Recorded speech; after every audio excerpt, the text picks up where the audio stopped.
दोस्तों, आज मैं आपकी डिमांड पर cars on the road series को एक्सप्लेन करने जा रहा हूं और मुझे उम्मीद है कि आपको ये वीडियो जरूर पसंद आएगी और आप इस वीडियो का 10 के लाइक एम भी जल्दी पूरा कर देंगे।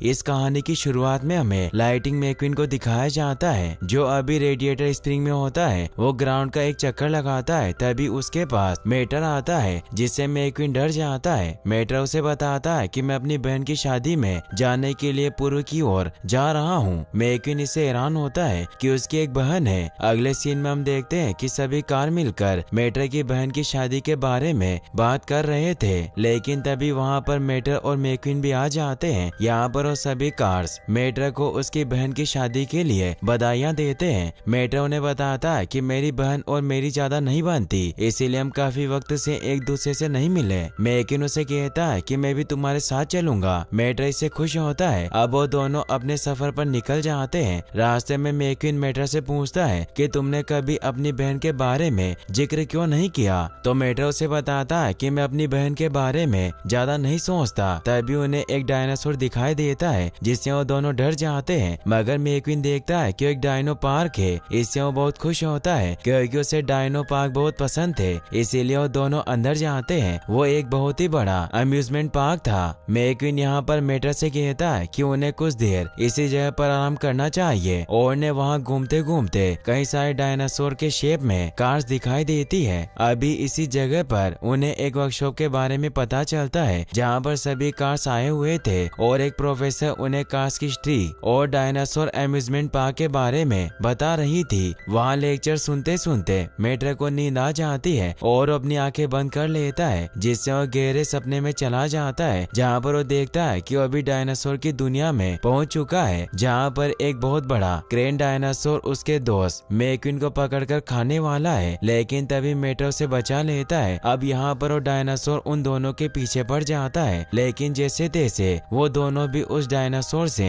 अपनी जान बचाकर भाग रहे होते हैं। तभी वो डायनासोर मैक्वीन को पकड़ लेता है और उसे अपने साथ खाई में ले जाने लगता है। यह सपना इतना ज्यादा भयंकर था जिसकी वजह से मेटर जोर से चिल्लाने लगता है, इसीलिए लेक्चर में मौजूद सभी कार्स उस पर हंसने लगती है और उसका मजाक उड़ाने लगती है। लेकिन मेटर ये देखकर काफी ज्यादा खुश था कि यह सब कुछ असल में उसके साथ सपने में हो रहा था और असल जिंदगी में वो और मैक्वीन बिल्कुल ठीक है। अब वो वहाँ से निकलने लगते हैं, लेकिन तभी मेटर के एक डमी डायनासोर से टकराने की वजह से वो नीचे गिरने लगता है, जिससे मेटर बहुत ज्यादा डर जाता है और वो दौड़ते हुए वहाँ से निकल जाते हैं। अब वो ड्राइव करते करते काफी दूर आ चुके थे। अब रात भी हो चुकी थी और आसमान में बिजली भी कड़कना शुरू हो जाती है। यहाँ पर वो दोनों रात गुजारने के लिए अपने रहने का ठिकाना ढूंढने लगते हैं, जहाँ पर उन्हें पास ही में एक अनजान होटल दिखाई देता है। वो दोनों उस होटल में जाते हैं जहाँ पर एक बड़ी ही अजीब सी कार जो कि उस होटल का मैनेजर था उन्हें रूम दिखाने लगता है। मेटर को उस मैनेजर का स्वभाव अच्छा नहीं लगता और उसे होटल भी काफी यार डरावना लगता है, इसीलिए ये बात मैक्वीन को बता देता है। लेकिन मैक्वीन उसकी बातों पर ज्यादा ध्यान नहीं देता और कहता है कि ये सिर्फ उसके मन का वहम है।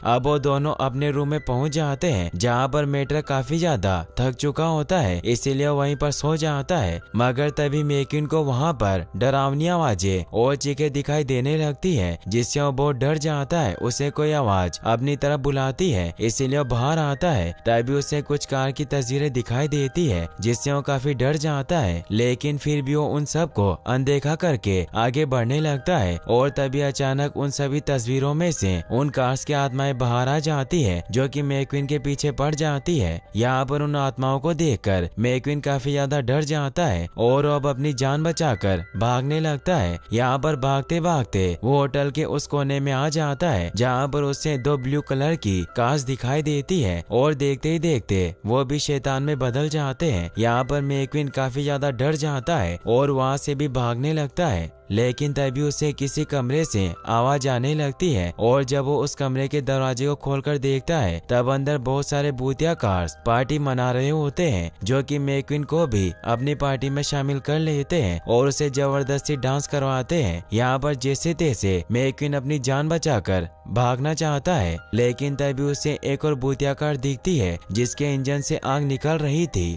अब वो भी मैक्वीन के पीछे पड़ जाती है, जिससे बचते हुए मैक्वीन काफी तेजी से भागने लगता है और अचानक एक दरवाजे के जरिए किसी बहुत ही डरावनी जगह पर चला जाता है और वहाँ पर उसके पीछे कई सारी कार्स की आत्माएं पड़ जाती है। लेकिन फिर से एक और दरवाजे के जरिए मैक्विन उसी होटल में आ जाता है। अभी यहाँ पर इतना सब कुछ होने के बाद मैक्विन काफी ज्यादा डर चुका था, इसीलिए वो तुरंत मेटर के पास अपने रूम में आ जाता है और उसकी वहीं पर आग लग जाती है। कुछ ही समय में सुबह हो जाती है और मेटर उसे जगा देता है। यहाँ पर मेटर मैक्विन से कहता है कि उसे काफी ज्यादा अच्छी नींद आई और वो इस होटल से बिल्कुल नहीं जाना चाहता। लेकिन मैक्विन काफी ज्यादा डर जाता है और उससे कहता है कि हमें अभी के अभी इस होटल से निकलना है, इसीलिए वो लोग जल्दी से जल्दी उस होटल से निकलने की तैयारी करते हैं। अब जैसे ही वो लोग वहाँ से चले जाते हैं तब रिसेप्शन पर एक लेडी कार अपने साइड वाली तस्वीर को देखते हुए कहती है कि तुमने फिर से मेहमानों को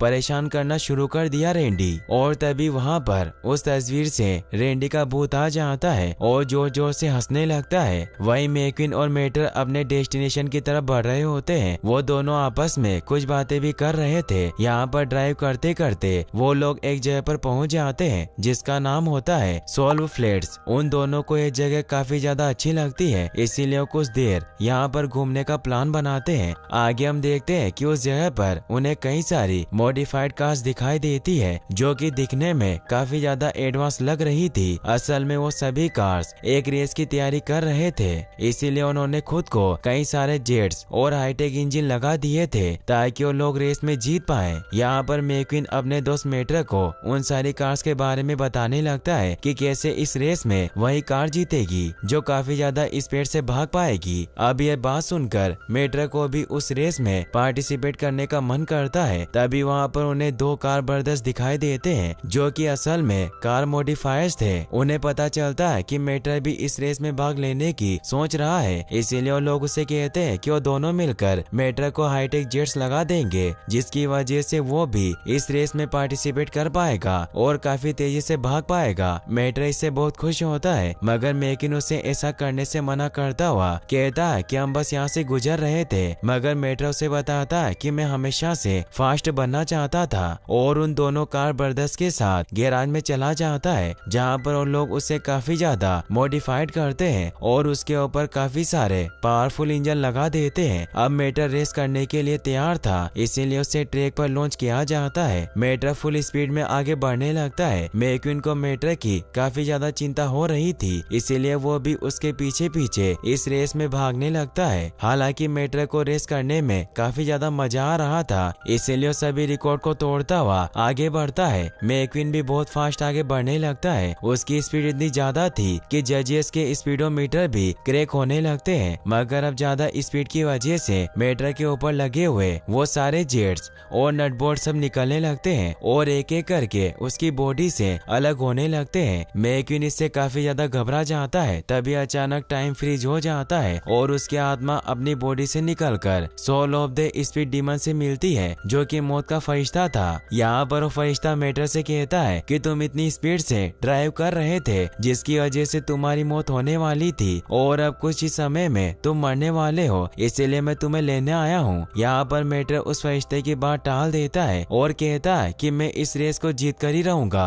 और उससे पहले मैं बिल्कुल नहीं मर सकता। इसीलिए मेटर फिर से अपनी बॉडी में जाने की कोशिश करता है और फाइनली वो जब अपनी बॉडी में चला जाता है तब टाइम अचानक फिर से शुरू हो जाता है। मेटर की इन हरकतों की वजह से मौत का फरिश्ता भी हार मान लेता है और वहाँ से गायब हो जाता है। अब मेटर किसी तरह अपने हुक से खुद को मरने से बचा लेता है। मैक्विन भी इससे खुश होता है। फिर जब वो ग्राउंड पर आता है तो दोनों मैकेनिक भाई उसके पास आकर बताते हैं कि तुमने सभी रिकॉर्ड तोड़ दिए हैं और तुम विनर बन चुके हो और अब सभी कार मेटर को अपनी टीम की तरफ से रेस करने को कहते हैं, जिससे मेटर और मैक्विन वहाँ से भाग जाते हैं और अपने सफर की तरफ आगे बढ़ने लगते हैं। फिर हम देखते हैं कि वो वाइने काउंटी के फैमिली कैंप ग्राउंड में पहुंच जाते हैं जहां वो कैंप फायर जलाकर थोड़ी देर आराम करने लगते हैं। यहाँ पर जंगल में काफी ज्यादा अंधेरा था और इसी बीच वो लोग 3 इन्वेस्टिगेटर से मिलते हैं। मैक्विन उन तीनों को अपने साथ कैंप फायर पर लाने के लिए बोलता है। अब वो तीनों भी मैक्विन और मेटर के साथ शामिल हो जाते हैं और यहाँ पर उन दोनों को बताते हैं कि वो इस जगह पर इन्वेस्टिगेशन करने के लिए आए हैं। मेटर उन तीनों से पूछता है कि वो लोग किस चीज की इन्वेस्टिगेशन करने आए हैं, जिसके जवाब में वो लोग कहते हैं कि इस जंगल में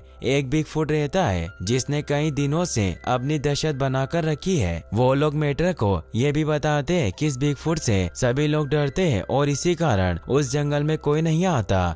उन तीनों इन्वेस्टिगेटर्स की ये बातें सुनकर अब मेटर और मैक्विन कहते हैं कि वो दोनों भी बिगफुट को पकड़ने में उनकी मदद करेंगे। यहाँ पर वो तीनों इन्वेस्टिगेटर्स भी मैक्विन और मेटर की बात मान जाते हैं, क्योंकि उन्हें लगता है कि अगर ज्यादा लोग उस बिगफुट को ढूंढेंगे तो उन्हें जल्दी मिल जाएगा। अब प्लान के मुताबिक वो सभी जंगल के अलग अलग कोने में उस बिगफुट को ढूंढने चले जाते हैं, लेकिन जिस जगह पर मैक्विन बिगफुट को ढूंढ रहा था उसे किसी की आवाज सुनाई देती है और वो देखता है कि कोई बहुत बड़ी चीज झाड़ियों के बीच से गुजर रही है। अब देखते ही देखते वो चीज सीधे मैक्विन पर हमला करने के लिए उसके पीछे भागने लगती है, जिसके बचाव में मैक्विन भी बड़ी तेजी से भागने लगता है। इसी बीच पेड़ से टकराने की वजह से मैक्विन की हेडलाइट भी टूट जाती है, जिसकी वजह से वहाँ काफी ज्यादा अंधेरा हो जाता है और उसे कुछ दिखाई नहीं देता। अब वहाँ पर वो बिगफुट मैक्विन के सामने आ जाता है और मैक्विन उससे बचने के लिए फिर से भागने लगता है, लेकिन वो एक पेड़ से टकराने की वजह से बेहोश हो जाता है। अब जब उसको होश आता है तो खुद को एक घर में बंधा हुआ पाता है। यहाँ पर उसे लगता है कि उस बिगफुट ने उसे पकड़ लिया है और अब वो उसे मारने वाला है, लेकिन तभी हम देखते हैं कि वो बिगफुट कोई और नहीं बल्कि एक मॉन्स्टर ट्रक था, जो कि इतने समय से लोगों को बिगफुट बनकर डरा रहा था। यहाँ पर मैक्विन उस मॉन्स्टर ट्रक से पूछता है कि तुम ये सब क्यों कर रहे हो, जिसके जवाब में वो मॉन्स्टर ट्रक बताती है कि मेरा नाम आईवी है और मैं एक स्टंट परफॉर्मर थी। एक दिन स्टंट परफॉर्म करते समय मैंने एक कार को कुचल दिया, जिसकी वजह से मुझे अब परफॉर्म करने से डर लगने लगा, इसीलिए मैं इस जंगल में भाग आई ताकि मैं शांति से रह सकूं। लेकिन यहाँ पर मेरे पीछे वो तीनों इन्वेस्टिगेटर्स पड़ गए, जो कि मुझे पकड़ना चाहते हैं, क्योंकि उन्हें लगता है कि मैं बिगफुट हूँ। और जब उनकी बातें चल रही होती है कि तभी मेटर मैक्विन को ढूंढते ढूंढते वहाँ पर पहुँच जाता है और वो देखता है कि असल में वो मॉन्स्टर ट्रक ही बिगफुट है। यहाँ पर अब मेटर को भी सारी बात पता चल जाती है और अब वो तीनों मिलकर उन इन्वेस्टिगेटर से पीछा छुड़ाने के लिए आईवी की मदद करते हैं और एक प्लान बनाना शुरू करते हैं ताकि वो इन्वेस्टिगेटर डरकर यहाँ से भाग जाए। सीन शिफ्ट होकर हमें वो तीनों इन्वेस्टिगेटर्स दिखाए जाते हैं जो कि बिगफुट को ढूंढ रहे थे।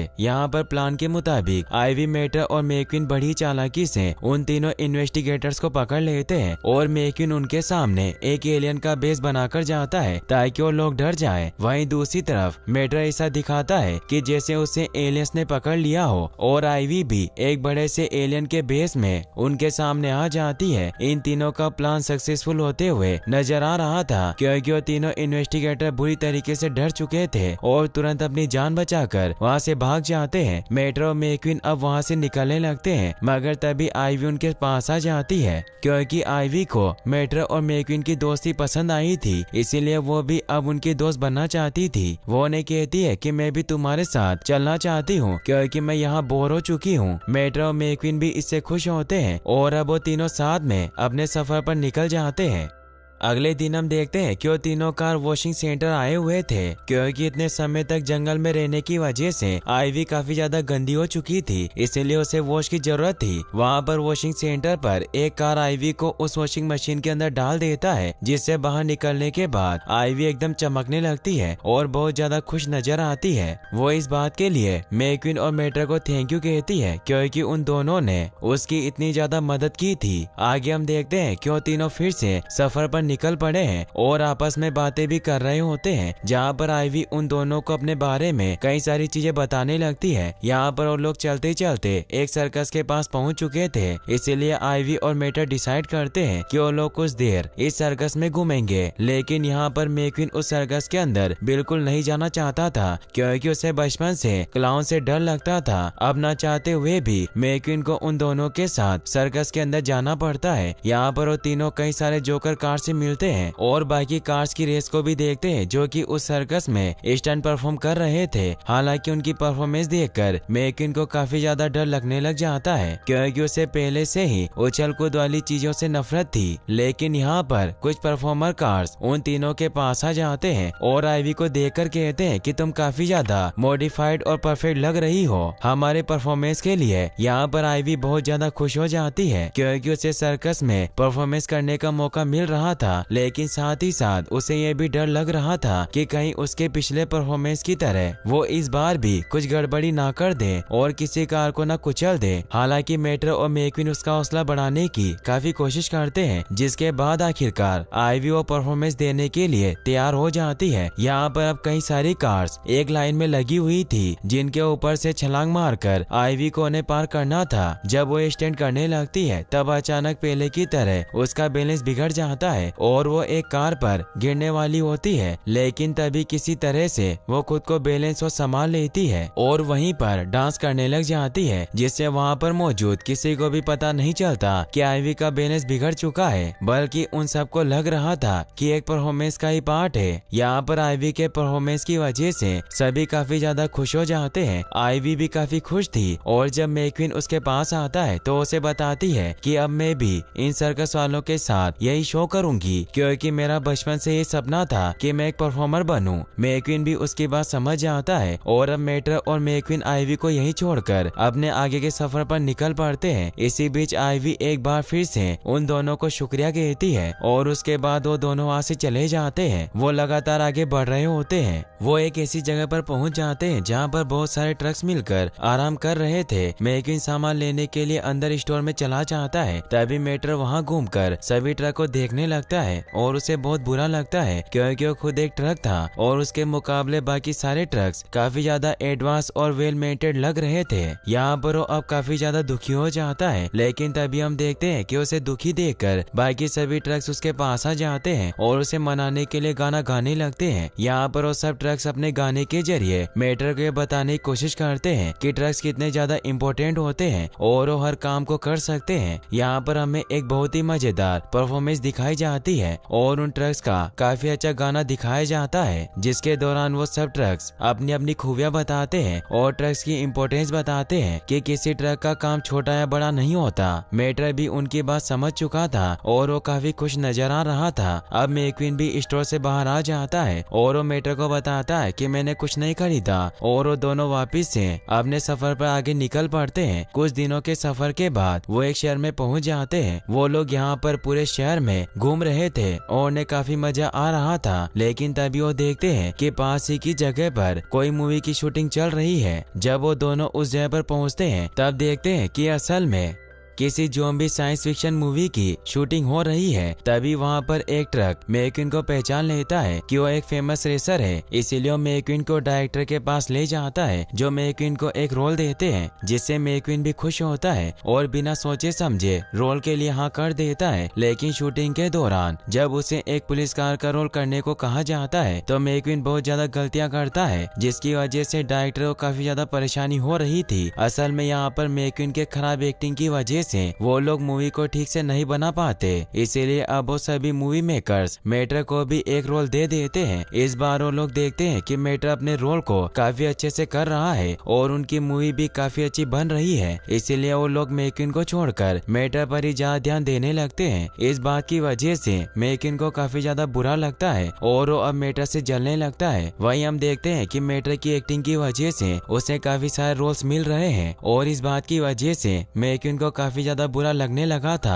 हालांकि मेट्रो को लगने लगा था कि वो एक काफी अच्छा एक्टर बन सकता है, इसीलिए कुछ दिनों तक शहर में रुकने का फैसला करता है ताकि वो कई सारी मूवीज में काम कर पाए। यहाँ पर एक मूवी के दौरान मेट्रो मैक्विन को कॉस्ट्यूम्स दिए जाते हैं और उनका कलर भी बदल दिया जाता है। वो लोग जब डायरेक्टर से बातें कर रहे होते हैं कि तभी पीछे से आईवी आ जाती है। शुरुआत में तो आईवी मेट्रो और मैक्विन को उनके कॉस्ट्यूम्स की वजह से बिल्कुल पहचान नहीं पाती, लेकिन यहाँ पर मेट्रो और मैक्विन भी आईवी को देखकर काफी ज्यादा हैरान होते हैं और मेट्रो से पूछता है कि तुम यहाँ क्या कर रही हो। इसके जवाब में आईवी उन दोनों को बताती है कि मुझे यहाँ पर किसी शूटिंग के लिए बुलाया गया है। अब मेट्रो आईवी से पूछता है कि तुम्हारा सर्कस का काम कैसा चल रहा है, जिसके बारे में आईवी बताती है कि वो सर्कस में काफी अच्छा परफॉर्म कर रही थी और उसके स्टंट्स को देखकर उसे एक वीडियो सॉन्ग की शूटिंग में परफॉर्म करने के लिए बुलाया था। ये सुनकर मेट्रो और मैक्विन के होश उड़ जाते हैं, क्योंकि क्योंकि उन्हें लग रहा था कि यहाँ पर मूवी शूटिंग हो रही है, इसीलिए वो दोनों इस बारे में आईवी से पूछते हैं। आईवी उन दोनों को यहाँ पर बताती है कि असल में यहाँ पर मूवी की शूटिंग होने वाली थी, लेकिन अचानक राइटर्स ने डिसाइड किया कि वो मूवी नहीं लिखेंगे बल्कि एक सॉन्ग की स्क्रिप्ट लिखेंगे। अब सीन शिफ्ट हो जाता है और हम देखते हैं कि उस सॉन्ग की शूटिंग में आईवी काफी ज्यादा अच्छा परफॉर्म कर रही थी, जिसकी वजह से सब लोगों को उसकी एक्टिंग पसंद आ रही थी और यहाँ पर मेटर और मैक्विन को रिजेक्ट कर दिया गया था। इस बात की वजह से उन दोनों को काफी ज्यादा बुरा लगता है, लेकिन फिर वो अपने सफर पर आगे बढ़ने की सोचते हैं, इस शहर को भी अलविदा कह देते हैं। अगले दिन मेटर और मैक्विन आपस में किसी बहस की वजह से लड़ रहे होते हैं। असल में यहाँ पर मेटर फिर से खुद को बहुत ही कमजोर ट्रक समझने लगता है और उसे लगने लगता है कि वो ट्रक्स की बिरादरी में शामिल होने के बिल्कुल भी लायक नहीं है। हालांकि मैक्विन उसे समझाने की काफी कोशिश करता है कि उसे इस तरह की बातें नहीं करनी चाहिए, लेकिन यहाँ पर फिर भी मेटर उसकी एक भी नहीं सुनता और खुद को ही कोसने लगता है। ऐसे ही चलते चलते उन्हें कहीं से शोर शराबे की आवाज सुनाई देती है और जब वो लोग उस आवाज का पीछा करते हैं तो देखते हैं कि किसी जगह पर कई सारे ट्रक्स का कबीला मौजूद है जो कि आपस में पार्टी कर रहे हैं। मेटर और मैक्विन उन लोगों को देखकर सोच में पड़ जाते हैं कि आखिरकार यहाँ हो क्या रहा है, लेकिन तभी वहाँ पर उनके पीछे से कुछ ट्रक्स आकर उन्हें पकड़ लेते हैं और अपने कबीले में ले जाते हैं। यहाँ पर मेटर और मैक्विन उस कबीले की सरदारनी से मिलते हैं जो कि इन सभी ट्रक्स की मालकिन होती है। वो मेटर से कहती है कि तुम एक ट्रक होकर भी हमारी तरह नहीं लगते हो, जिसे सुनकर मेटर का दिल बहुत ज्यादा टूट जाता है और अब वो खुद को साबित करने की सोचता है। वो सरदारनी मेटर और मैक्विन को कहती है कि उन्हें सभी ट्रक्स के कबीले के सामने एक खतरनाक स्टंट परफॉर्म करना होगा, जिसमें अगर वो दोनों जीत गए तो सभी मान लेंगे कि मेटर भी ट्रक्स की बिरादरी का हिस्सा है। ना चाहते हुए भी उन दोनों को ये बात माननी पड़ती है और अब वो स्टंट परफॉर्म करने लगते हैं। वो स्टंट काफी ज्यादा मुश्किल था, लेकिन फिर भी कई सारी परेशानियों के बावजूद मेटर और मैक्विन मौत के कुएं को अच्छे से पार कर लेते हैं। अब इसकी वजह से वो सरदारनी काफी ज्यादा खुश हो जाती है और वो सभी ट्रक्स मिलकर मेटर को अपने बिरादरी में स्वीकार कर लेते हैं, जिसके बाद मेटर काफी ज्यादा खुश हो जाता है और उसका कॉन्फिडेंस वापस आ जाता है। लेकिन अब हमें ये भी पता चलता है कि ट्रक्स के कबीले की एक बहुत बड़ी दुश्मनी थी कार्स के कबीले के साथ और जल्दी वो दोनों आपस में लड़ाई करने वाले हैं। इसीलिए वो सरदारनी मेटर और मैक्विन को भी अपने ग्रुप में शामिल कर लेती है ताकि वो लोग कार्स के साथ लड़ पाए। अब लड़ाई के दौरान कार और ट्रक सभी अपने अपने हथियार लेकर एक दूसरे की तरफ बढ़ रहे थे, लेकिन मेटर और मैक्विन कैसे भी करके इस लड़ाई को रोकना चाहते थे। इसीलिए अब उन दोनों कबीलों को समझाने लगते हैं कि हम सब एक ही हैं और हमें आपस में नहीं लड़ना चाहिए बल्कि मिलजुल कर रहना चाहिए। लेकिन उनकी इस बात का किसी पर असर नहीं होता और वो लोग फिर से आपस में लड़ने लग जाते हैं, मगर मेटर और मैक्विन किसी तरह बहुत मुश्किल से उन कार्स के बीच से वहाँ से निकल जाते हैं और एक फ्यूल स्टेशन पर आकर फ्यूल पीने लगते हैं ताकि वो फिर से अपना आगे का सफर तय कर सके। लेकिन तभी वहाँ पर वो सारी कार्स और ट्रक्स आ जाती है जिनकी अब सुलह हो चुकी थी और वो अच्छे दोस्त बन गए थे। यहाँ पर असल में कार्स और ट्रक्स ने मेटर और मैक्विन की बात मानकर आपस में दोस्ती कर ली थी। इससे अब मेटर और मैक्विन भी काफी ज्यादा खुश हो जाते हैं अब, क्योंकि मेटर ने भी ट्रक्स की दोस्ती कार्स के साथ करवाई थी, इसीलिए वो भी खुद पर काफी प्राउड फील कर रहा था। अब वो वापस आगे बढ़ने लगते हैं और आखिरकार अपने इतने दिनों के सफर के बाद वो फाइनली वेडिंग डेस्टिनेशन पर पहुंच चुके हैं। ये बहुत ही बड़ी जगह थी जहां पर कई सारे मेहमान आए हुए थे और ये मेटर का बचपन का घर भी था। यहाँ पर सब कुछ इतना आलीशान देखकर मैक्विन को पता चलता है कि मेटर असल में बहुत ही रईस खानदान से है और उसके माँ बाप के पास कहीं ज्यादा पैसा था। तभी वहाँ क्रूज भी आ जाती है जो मैक्विन को देखकर बहुत खुश होती है। मेटर और मैक्विन भी उसे देखकर बहुत खुश होते हैं। मैक्विन उससे पूछता है कि तुम यहाँ क्या लेने आई हो, तो क्रूज उसे बताती है कि मेरा चचेरा भाई मार्टेओ शादी कर रहा है किसी सनकी के साथ। तो मेटर उसे बताता है कि वो सनकी मेरी बहन मार्टो है। मैक्विन अब क्रूज से बात करने लगता है। वो उससे पूछता है कि तुमने अपने रेसिंग के ऑफ सीजन में क्या किया,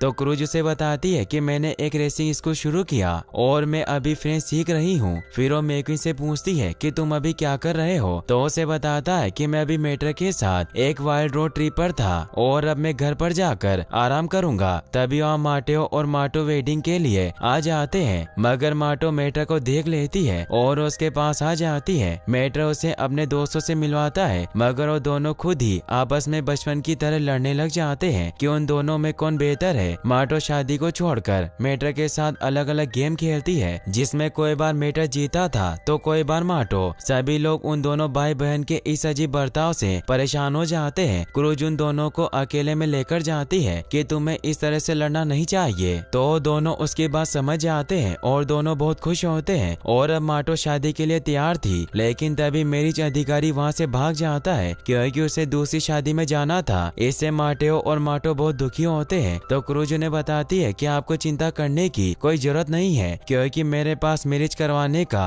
लाइसेंस है, इसीलिए मैं आपकी शादी करवा सकती हूँ। फिर वो दोनों की शादी करवा देती है, जिससे सभी खुश होते हैं। अब मेट्रा सभी को एक स्पीच देता है। वो उन्हें बताता है कि मैं काफी समय से अपनी बहन से अलग रहा, लेकिन अब मुझे इस बात का पछतावा है क्योंकि हमारे पास बहुत कम वक्त बचा है। हम धीरे धीरे बूढ़े हो रहे हैं, इसीलिए मैं सभी से यही कहना चाहूंगा कि हमें अपने अधिकतम समय का उपयोग उन लोगों के साथ करना चाहिए जिनकी हम परवाह करते हैं, और हमें अपने जीवन की कठिनाइयों से भागना नहीं चाहिए क्योंकि यही हमें जीवन जीने का सही तरीका सिखाते हैं। मैक्वीन भी मेट्रा की इस बातों से एग्री करता हुआ खुश होता है। अब मेट्रा और मैक्वीन वापस घर जाने के लिए निकलने लगते हैं और वो क्रूज को अलविदा करके वहाँ से निकल जाते हैं। गाइस, अगर आपको वीडियो पसंद आया हो तो इस वीडियो को लाइक करने के साथ साथ चैनल को सब्सक्राइब जरूर कर लेना। मिलते हैं नेक्स्ट वीडियो में। Thanks for watching.